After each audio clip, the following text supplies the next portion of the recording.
Hello बच्चों, कैसे हो आप सब। लास्ट लेक्चर में हमने डाइजेस्टिव सिस्टम डिस्कस किया था, बराबर। ये हमने डिस्कस कर लिया था यहाँ पर। ये लास्ट में हमने डाइजेस्टिव सिस्टम, लार्ज इंटेस्टाइन कैसे वर्क करता है डिस्कस कर लिया था। आज के लेक्चर में हम स्टार्ट करेंगे रेस्पिरेशन से, बराबर। तो जो रेस्पिरेशन की जो प्रोसेस है वो क्या बताती है, क्या है ये रेस्पिरेशन की जो प्रोसेस है वो क्या है, ठीक है। चलो, तो रेस्पिरेशन को समझने से पहले आपको एक कॉन्सेप्ट समझना पड़ेगा कि पहले तो ये दिमाग में बात बिठानी पड़ेगी कि ये जो नाम बोल रहे हो आपकी ब्रीदिंग, हमारे दिमाग में जैसे ही ये रेस्पिरेशन वर्ड आता है, कहीं ना कहीं हम ये सोचते हैं कि सर हम जो सांस लेते हैं, सांस छोड़ते हैं, ऑक्सीजन लेते हैं, कार्बन डाइऑक्साइड रिलीज करते हैं, यही रेस्पिरेशन है। नहीं बालक, ऐसा नहीं है। रेस्पिरेशन के अंदर सिर्फ सांस लेना या सांस छोड़ना नहीं है, उसके अंदर एक और चीज़ है, गैसियस एक्सचेंज का मतलब क्या होता है, ब्रीदिंग। ये जो हम सांस लेने की और छोड़ने की बात कर रहे हैं, बराबर, उसी को हम क्या बोलते हैं, ब्रीदिंग बोलते हैं, राइट। बट ऑक्सीजन लेना, कार्बन डाइऑक्साइड रिलीज करना, ये ब्रीदिंग है। But what is the respiration? तो रेस्पिरेशन का मतलब होता है ब्रेक डाउन करना। किसका? तो कि फूड का हम ब्रेक डाउन करेंगे, सो दैट कि क्या होगा, एनर्जी जो है वो रिलीज होती है। बैठा समझ में? क्या मतलब दिमाग में बैठा? क्या हुआ? ब्रीदिंग का मतलब क्या हुआ? सिर्फ gaseous exchange, oxygen in out किया, बराबर, ऑक्सीजन को इन और कार्बन डाइऑक्साइड को आउट, बराबर। लेकिन रेस्पिरेशन में क्या करना है, तो कि फूड को ब्रेक डाउन करना है और एनर्जी रिलीज करेंगे। क्लियर हुई बात यहाँ पर? डन। तो ये जो है वो आपके टेक्स्ट बुक में 5.3 करके एक टॉपिक होगा, respiration in human, sorry, respiration in human being, मतलब पूरा ह्यूमन भी है, प्लांट भी है, ठीक है। तो इसमें सबसे पहले ये जो पार्ट हम पढ़ने वाले हैं, ये वो क्या है, तो कि इसके बारे में है। अब ये क्या है, नाम से आपको पता चल रहा होगा कि सर ये क्या बता रहा है आपको, सेल्यूलर रेस्पिरेशन। ये वर्ड क्या बता रहा है, सेल। सेल का मतलब क्या हुआ, तो कि हमारी बॉडी का जो एकदम छोटा हिस्सा होता है, बॉडी का जो मेन पार्ट होता है, जहाँ पर ये सारी प्रोसेस होती है, उसका बिल्डिंग ब्लॉक, बराबर, उसी को हम क्या बोलते हैं, उसी को हम बोलते हैं सेल। क्या बोलेंगे? सेल बोलेंगे। अब ये सेल के अंदर जो एनर्जी रिलीज होती है, बराबर, वो कैसे होगी, वो किस तरह से होगी, उसके बारे में जानना है। तो सबसे पहले जो है, होता क्या है वो प्रोसेस को समझते हैं, इसके ऊपर बाद में आना। पहले समझो कॉन्सेप्ट क्या है, कि जो आप खाना खाते हो, जो फूड हमने बनाया हुआ है, लाइक प्लांट ने बनाया, हमने कंज्यूम किया हुआ है, वो फूड जो है वो दो तरह से होता है। कि जो प्लांट के अंदर जो फूड है वो स्टोर होता है स्टार्च के फॉर्म में। कौन से फॉर्म में स्टोर होता है बेटा? स्टार्च के फॉर्म में। कौन से? स्टार्च के फॉर्म में। और जो एनिमल है, उस एनिमल के अंदर ये जो फूड है वो स्टोर होता है कौन से फॉर्म में, तो कि प्लांट के अंदर वो स्टोर होता है स्टार्च के फॉर्म में, और एनिमल के अंदर वो जो है वो स्टोर होता है किसके फॉर्म में? ग्लाइकोजन के फॉर्म में। कौन से फॉर्म में स्टोर होता है? ग्लाइकोजन के फॉर्म में, जो कि ग्लूकोज है। बेसिकली वो क्या है? ग्लूकोज के मैं बारे में बात कर रहा हूँ। तो ये जो ग्लूकोज है, उस ग्लूकोज का फॉर्मूला जो है वो क्या होता है? C6H12O6, बराबर। ये ग्लूकोज का फॉर्मूला है। तो होगा क्या कि ये ग्लूकोज को टूटेगा, जैसे ही वो ग्लूकोज टूटेगा उसके बाद धीरे धीरे धीरे एनर्जी रिलीज होगी। मतलब आप ऐसा समझो, इमेजिन करो कि कोई लकड़ी है, बराबर, या कोई बड़ी सी हैवी चीज़ है, अगर आप उसको जैसे जोर से तोड़ोगे, ऐसे ठक करके, तो क्या होगा? उसमें से आवाज़ आएगी, कुछ बाहर निकलेगा, बराबर, ठीक है। तो वैसे ही जैसे ही कोई चीज़ को तोड़ते हैं, जनरली प्रोसेस है कि अगर हम केमिकल बॉन्ड को ब्रेक डाउन करते हैं तो एनर्जी रिलीज होती है। तो बेसिकली क्या होता है कि ये वाला जो मॉलिक्यूल्स है हमारा ग्लूकोज का, वो टूटता है, और जैसे ही वो टूटेगा तो कुछ ना कुछ एनर्जी को रिलीज करेगा। अब वो एनर्जी जो टूटने की जो प्रोसेस है, ब्रेक डाउन है, वो 3 तरीके से होता है। कैसे? उसके ऊपर आते हैं हम, बराबर। तो ये जो ब्रेक डाउन होता है बेसिकली वो 2 तरह से हो सकता है। सर यहाँ तो 3 बोला है। हाँ बेटा, बट वो मेजरली 2 ही टाइप है, बराबर। पहला तो ये एक टाइप और फिर ये दोनों ही टाइप, बराबर। सॉरी,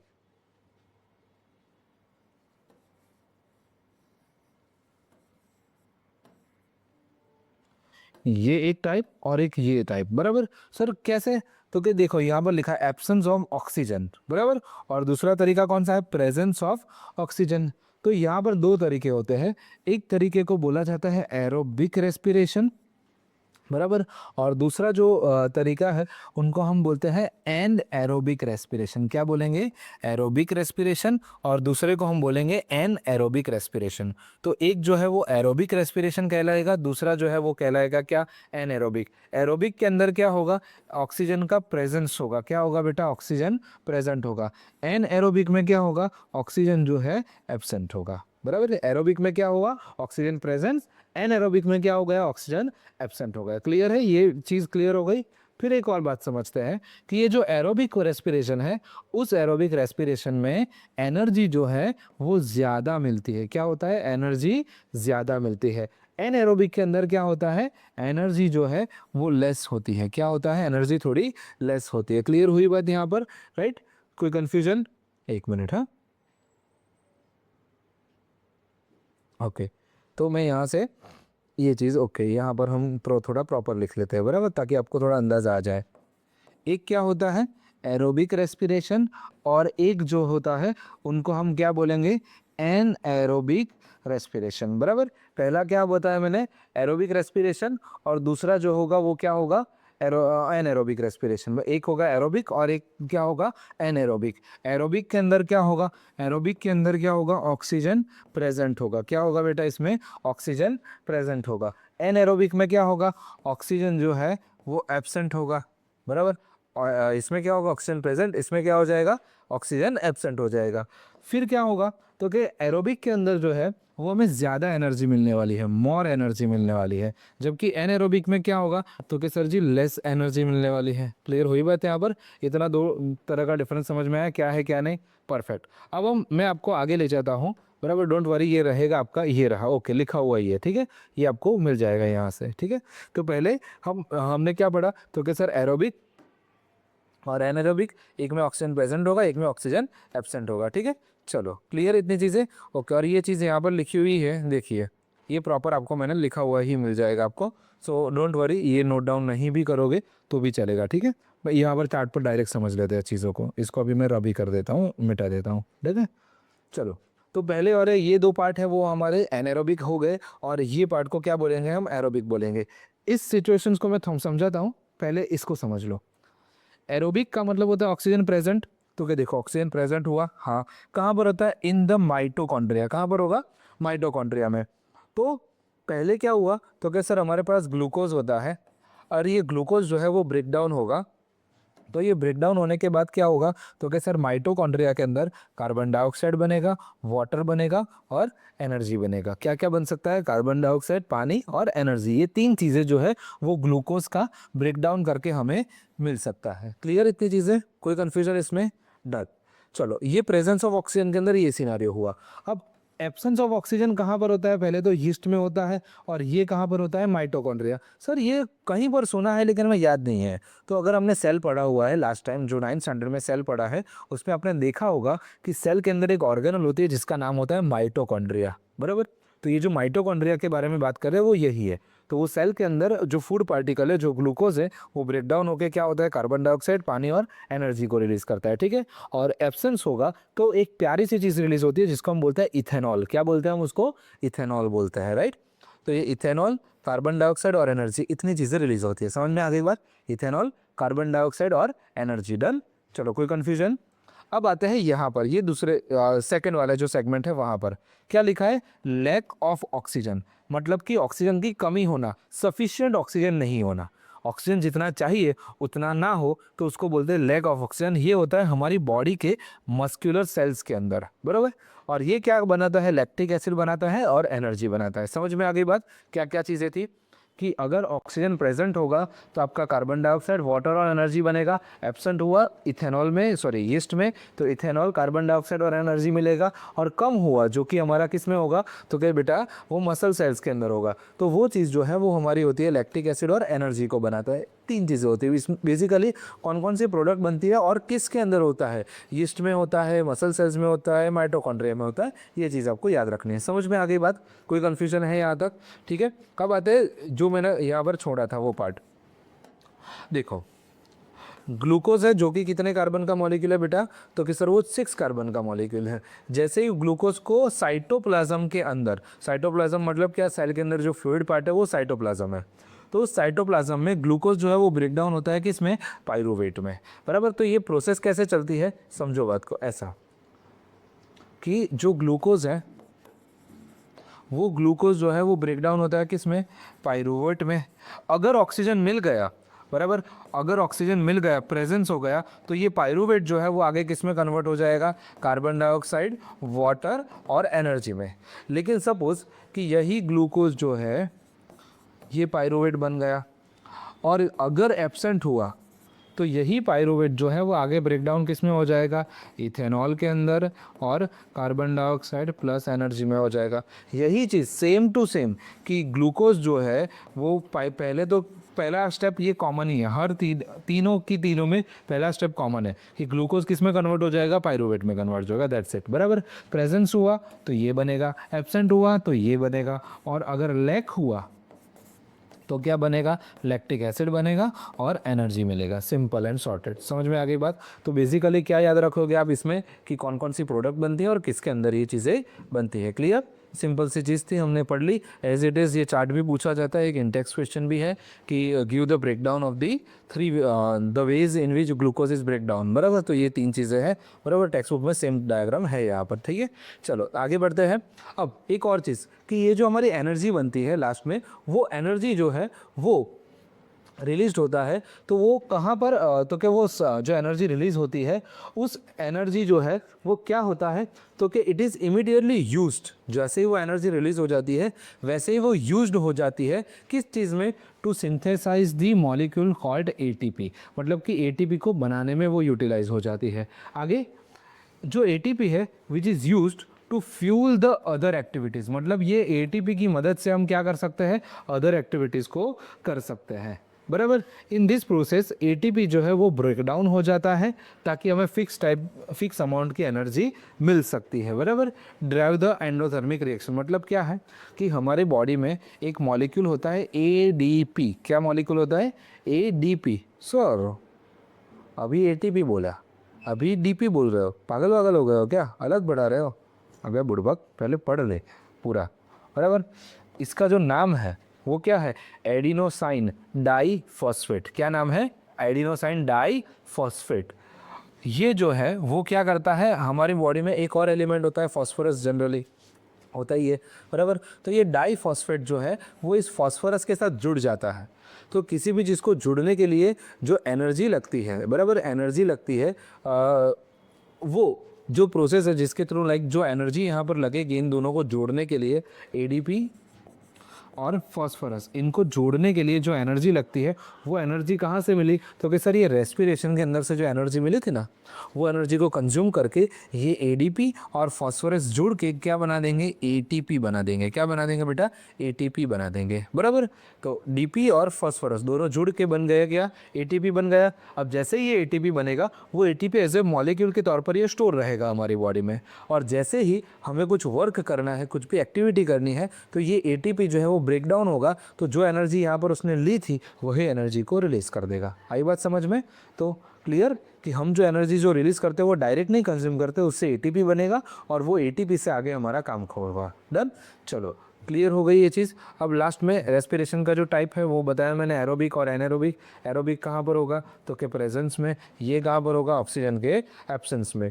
ये जो होता है माइटोकॉन्ड्रिया में होगा, जबकि ये जो है वो साइटोप्लाज्म में हो सकता है, यीस्ट में होगा, बराबर, मसल सेल्स के अंदर हो सकता है, ठीक है,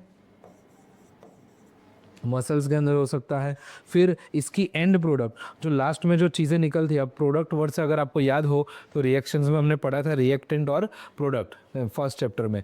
तो यहाँ पर रिएक्टेंट कौन है, ग्लूकोज है, लेकिन प्रोडक्ट कौन है, तो कि कार्बन डाइऑक्साइड है, वाटर है और एनर्जी है। जबकि एनारोबिक में क्या होता है, अल्कोहल होता है और कभी कभी लैक्टिक एसिड होता है। कौन से केस में, अगर यीस्ट हुआ तो अल्कोहल, मसल सेल्स हुआ तो लैक्टिक एसिड।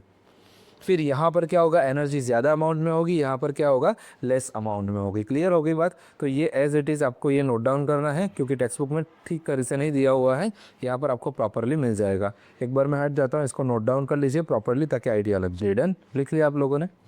आगे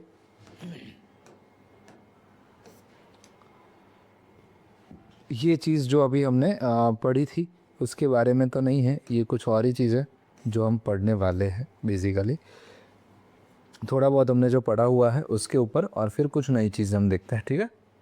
पसंद आ रहा है ये चीज़ इस तरह से जब मैं पढ़ा रहा हूँ आपको, ठीक है, आपको बहुत सारी चीज़ें समझ में आ जाएगी और बैठ जाएगा दिमाग में कि ये किस तरह से वर्क करता है एंड ऑल, ठीक है।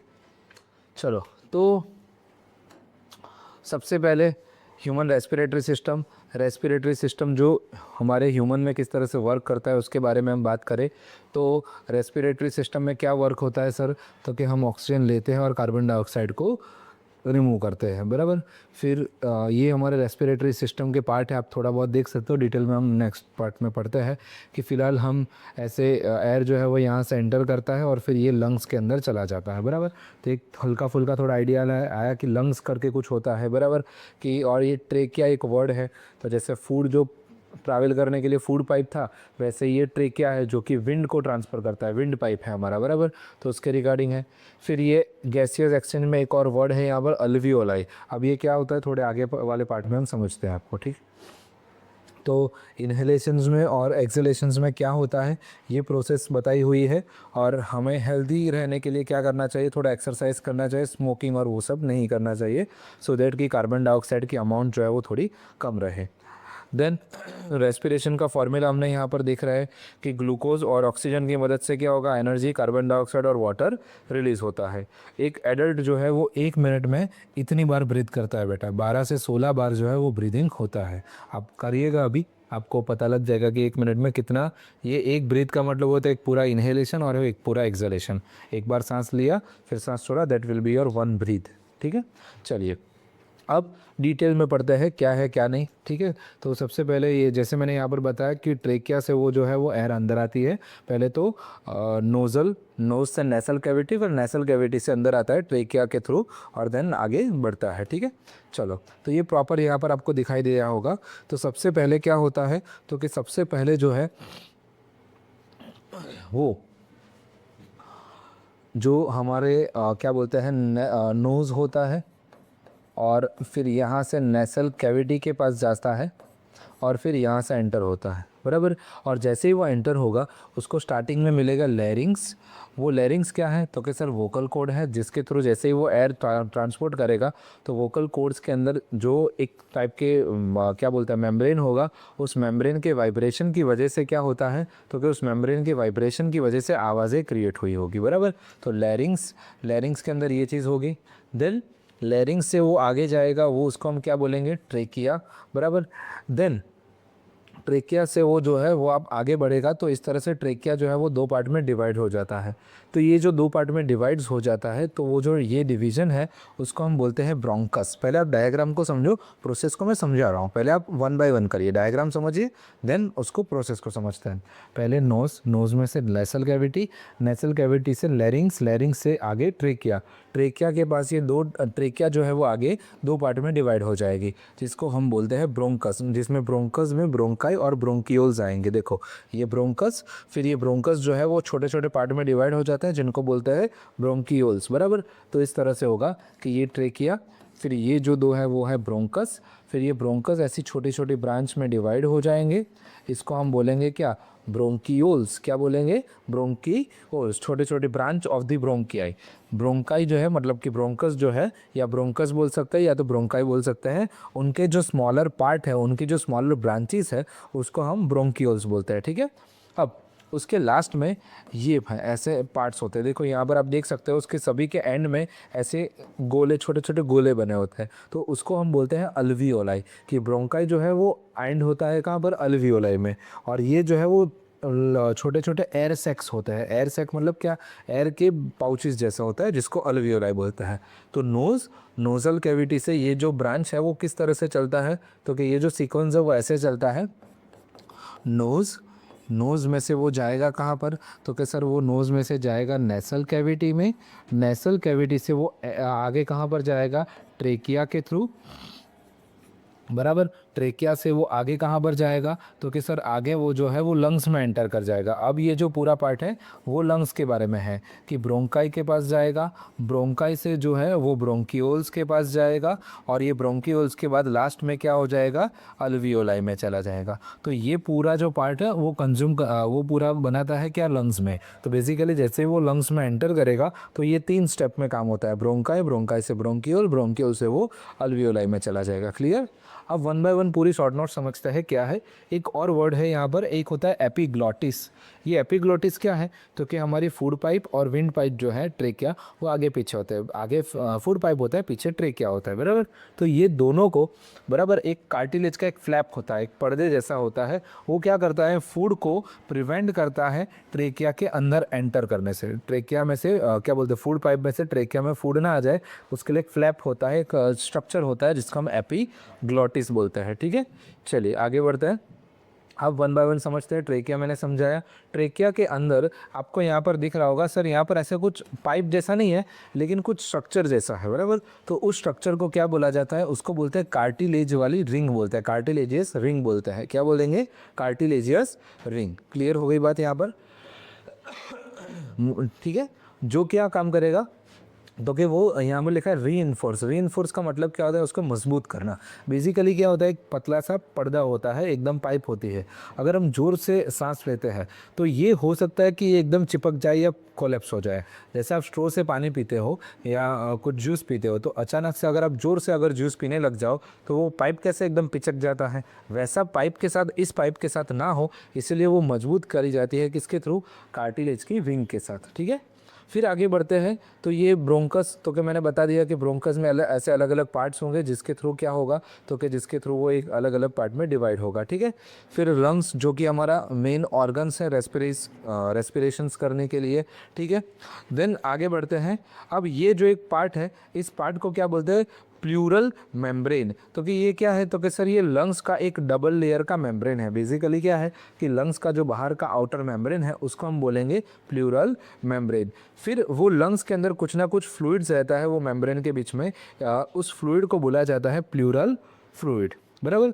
देन आफ्टर हमारा जो मेन पार्ट है ब्रोंकस, उसके बाद ब्रोंकियोल्स जो कि एक छोटे ब्रांचेस होंगे। उसके बाद लास्ट में वो अल्वियोलाई के पास आता है। अल्वियोलाई क्या है, एक छोटे छोटे एयर सैक्स है जो कि क्या करेगा, साइट ऑफ गैसियस एक्सचेंज। ये वर्ड जो है वो आपको ध्यान से पढ़ना है, साइट ऑफ गैसियस एक्सचेंज।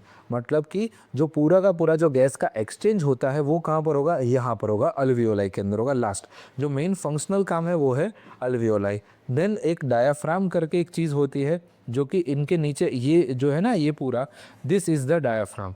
तो ये मसल्स है, ये कंट्रोल करता है, एड करता है ब्रीदिंग में, मतलब कि ब्रीदिंग के मैकेनिज्म्स को हेल्प करता है आगे। ठीक है, देन हार्ट के बारे में सेपरेटली हमें पढ़ना ही है कि वो एक ऑर्गन है जो कि ऑक्सीजनेटेड और डीऑक्सीजनेटेड ब्लड को आगे बॉडी से लंग्स और लंग्स से बॉडी, इस तरह से। तो ठीक है बच्चों, ये थोड़ा आइडिया आया। अभी उसके डिटेल्स के बारे में हम नेक्स्ट लेक्चर से पढ़ेंगे कि किस तरह से ये मैकेनिज्म से लेके ये पूरी चीज़ जो है वो होती है। ठीक है, तब तक बाय बाय, टेक केयर, शांति से पढ़ते रहना। ठीक है, चलो बाय बाय।